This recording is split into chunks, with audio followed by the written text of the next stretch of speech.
కొన్ని రోజుల పాటు రెగ్యులర్గా ఇంగువని తగు మోతాదులు అట్లా వాడుకుంటే వంటల్లో ఆ అజీర్తి సమస్య తగ్గి చక్కగా డైజెషన్ పెరగటానికి ఇది చాలా బాగా ఉపయోగపడుతుందన్నమాట.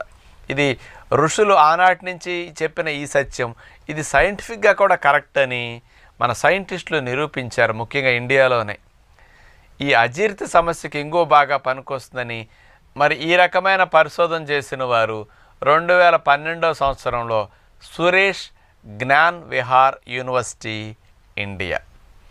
మరి ఇంగువ ఎంత మంచిదని ఏనాటి నుంచో మన పెద్దలు చెప్పినా ఋషులు చెప్పినా మనకంత నమ్మకం కాదు. ఏదో ఇంగ్లీష్ మందులు ఏదో చప్పరించడానికి డైజెషన్ ఇంప్రూవ్ చేయడానికి ఏదైనా వాడుకుంటుంటాం టానిక్లు, కానీ అవి ఉపయోగపడతాయి. కానీ న్యాచురల్గా కూడా ఇంగువ ఉపయోగపడుతుందని మీరు తెలుసో తెలియకో ఇంగువ ఉపయోగిస్తుంటారు. దాని వెనుకుండే వాస్తవం ఇదని ఇలాంటి సమస్యలు వచ్చినప్పుడు స్పెషల్గా దాన్ని ఆయా ప్రాబ్లమ్స్తో బాధపడే వారికి వంటల్లో స్పెషల్గా కలిపి పెడితే ఇంకా